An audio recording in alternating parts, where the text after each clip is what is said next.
Madam একটু শুনবেন? হ্যাঁ বলো। ম্যাডাম বলছি আমি আর এই সিকিউরিটি কাজটা করতে পারবো না, আপনারা অন্য সিকিউরিটি খুঁজেন।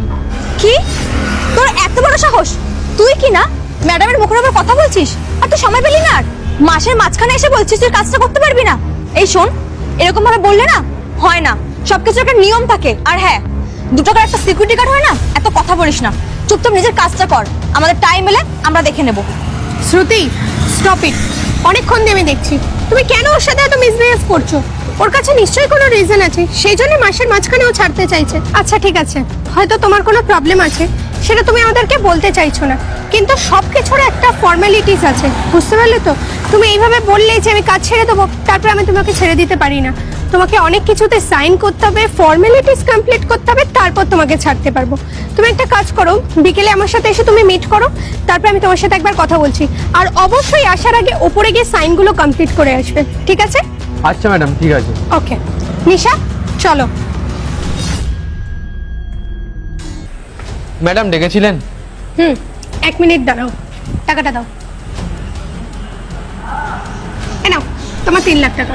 ম্যাডাম আমি তো কাজ ছাড়বো বলেছি, টাকা তো চাইনি।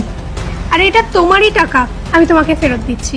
তুমি হয়তো জানতে না, আমাদের কোম্পানির একটা পলিসি আছে, আমরা প্রত্যেক মাসে পিএফ কাটতাম, ওখান থেকেই এতদিনে তোমার 3 লাখ টাকা জমেছিল।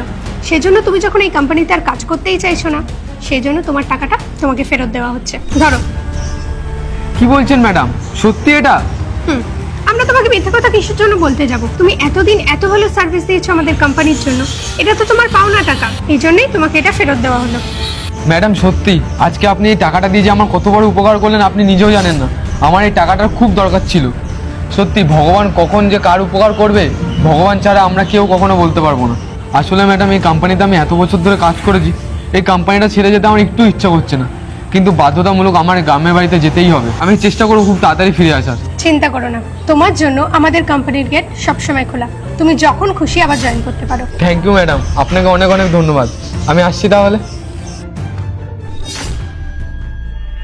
ম্যাডাম, আপনি ওকে এতগুলো টাকা কেন দিলেন? আসলে কি বলো তো, ওই টাকাটা পেতো, সেই কারণেই টাকাটা ওকে ফেরত দিয়ে দিলাম। না ম্যাডাম, আমার যতদূর নলেজ আছে সিকিউরিটি গার্ডদের তো পিএফ হয় না। আচ্ছা, তার মানে তুমি ধরেই ফেলেছো।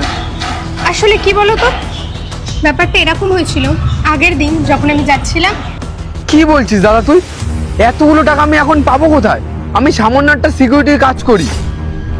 হ্যাঁ আমি বুঝতে পেরেছি মায়ের শরীর খারাপ, মায়ের এক্ষুনি চিকিৎসা করানো দরকার, কিন্তু তুই আমার দিকটাও বোঝ, আমি এতগুলো টাকা পাবো কোথায়?